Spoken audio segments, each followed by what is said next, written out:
everyone. This is Mandi Rae of Ecstatic Astrology, and I'm here for Asteria Sophia Kairos's weekly forecast. Today we're doing December 10th through December 17th, and it's always Wednesday to Wednesday, which is helpful because the middle of the week is called Hump Day for a reason. So let's get an overview of the next few days, and that's going to be December 10th is Neptune direct. And also we have Mercury in Scorpio opposite Uranus and Taurus. December 11th, Mercury enters Sagittarius. December 14th, Mars in Sagittarius squares Neptune in Pisces. December 15th, Mars enters Capricorn. And December 16th, Sun in Sagittarius squares Saturn in Pisces. So we're going to go through these one by one. I'm going to try to give you an overview that is helpful for planning your week. And just in general, I really love that this helps us get a hold of what things might feel like. So let's start off with December 10th, Neptune direct. So we've got a person, it's an emoji with a cloud above them. Neptune rules dreams, inspiration. It rules sometimes confusion, sometimes spirituality. It just really depends on where it's at in your chart and how it's working. But in general, when Neptune goes direct, I find it a lot easier to access the inspiration and to access the spirituality that Neptune can represent. So for around 6 months, Neptune is retrograde. And I think that makes it a little harder for us to kind of direct spirituality or to access it. And so when it goes direct, it can be quite profound in that we feel like maybe we have more inspiration, more ideas, maybe a little more agency over that part of ourselves. Neptune is the subconscious, so you really don't have a whole lot of agency there, right? But you have a lot more when it's direct. So I'm looking forward to Neptune direct. I'd love to hear your thoughts on it and what it might feel like for you. It's going to be going direct in Pisces and going into Aries next year. We've already had it dip into Aries once, and it's just a very, very different feeling than Neptune and Pisces, because Pisces also rules the subconscious, spirituality, dreams, inspiration. So when Neptune is direct in Pisces, it's even that more profound with regards to those topics. On the same day, just later on that day, we've got Mercury in Scorpio opposite Uranus and Taurus. So Mercury in Scorpio really digs down deep and wants to get to the heart of things. We've had Mercury retrograde. It's still in its shadow at this point, meaning it's still retracing its steps. It's already opposed Uranus a few times. This will be the last time during this cycle that it will oppose Uranus and Taurus. Uranus, on the other hand, is about unexpected events, sometimes freedom, sometimes revolution. It could also be a point in which we get surprises. So with Mercury, which is our minds and the way we communicate, in Scorpio, which can also bring up fears or secrets, I do expect that this can be a surprise, something we don't expect, especially on the mundane level. If you watch the news, even down to things like volcanic eruptions and earthquakes can happen with Mercury opposite Uranus.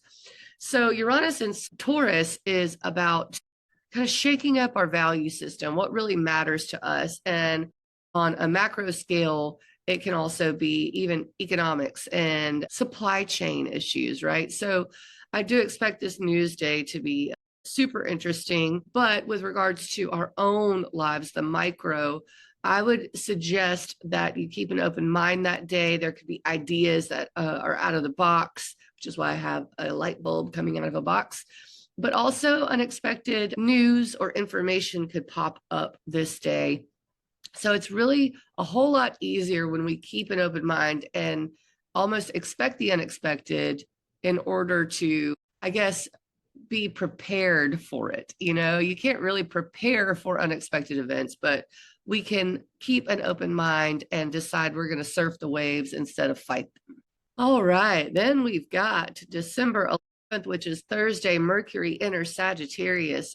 Pretty excited about that because Mercury in Sagittarius is adventurous. Mercury's moving really fast at this point, and I have a map for a reason, because once Mercury goes into Sag, it's hard to keep our mouths shut.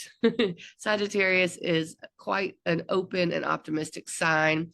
And so Mercury in Sag is actually viewed as in detriment. meaning it doesn't operate as well in Sagittarius because its home is the opposite sign, Gemini. However, I love Mercury in Sagittarius. It is adventurous, optimistic, and fun, jolly. It's a comedian.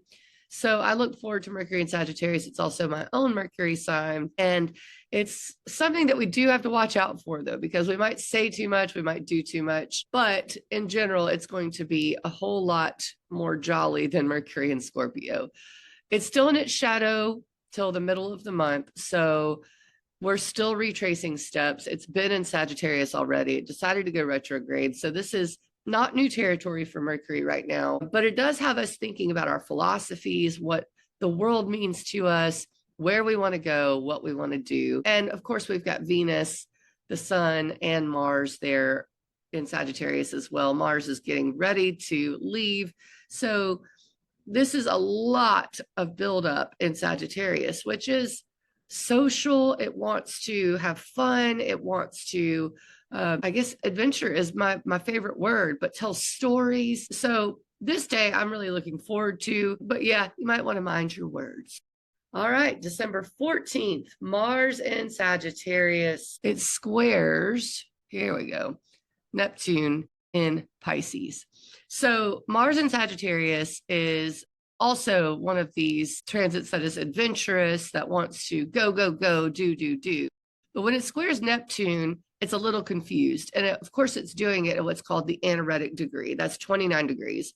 29 degrees of Sagittarius is known as the degree of crisis. I don't necessarily like to sew that into people's brains because then they get worried. And that is not something that needs to come from this particular forecast. But it is a moment where we have to make a choice, make a decision. That's a little harder to do when you have a square to Neptune, because Neptune can be confusing. It can be fog. It can be like, I just don't see the way or which way I should go. But what we can do during these transits, and squares are stressful aspects, what we can do during these transits is we can tap into spirituality, meditation, inspiration, creativity. If you can't figure out what to do this day, my advice is to not worry about it. It's to let your mind wander, to not necessarily make too much of a big deal about making the decision, because the decision will come the next day. So what is the next day? Well, that is when Mars enters Capricorn. That is the decision-making transit. Capricorn is a place that Mars loves. Mars is exalted in Capricorn. Capricorn is the sign of success and structure, achievement. And you can see that's why I have a person trying to achieve a goal, which is exactly what we'll be doing. I love that the flag here almost looks a little bit like a Sagittarius glyph because it just left Sagittarius. It was a little unsure, square, Neptune. But now that we've got Mars into Capricorn, it's going to be a lot easier to access decision-making, to access structure, and to get our stuff in order and get stuff together in a way that we can actually make progress. So I'm definitely looking forward to this. It's been a little bit of a rough go of it with Mercury retrograde. Mars in Sagittarius has squared Saturn. Mars has squared Neptune. So we had a lot of that going on with regards to, I don't know what I'm doing. I don't know where I'm going. I feel obstacles. Now with Mars in Capricorn, it's a lot easier to access that success, that achievement, and to make things happen. Of course, we're in the middle of the month here and we're quickly heading into the holiday. And so as far as that goes, it might feel like there is still a lot on your plate, and that's okay. Mars in Capricorn makes it a lot easier to deal with. Okay, rounding it out, this is the one that I'm not so looking forward to. But again, we don't need to be worried about these transits. We just need to think about it with an open mind. Sun in Sagittarius, square Saturn in Pisces. The sun is our life force. In astrology, it is the powerhouse. It is the amalgamation of everything because the sun is what gives us life on Earth.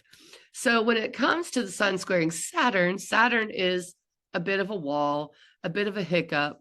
And, that's okay though, because what we're dealing with here is a moment where we have to look at what is holding us back and what do we do going forward.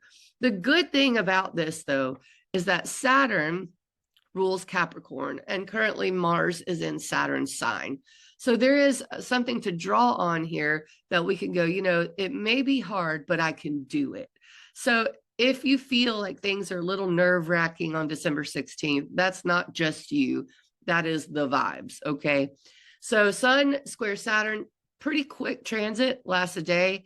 Won't be something we have to deal with for a long time, because soon after this, we will be rolling into the solstice and the sun will be in Capricorn.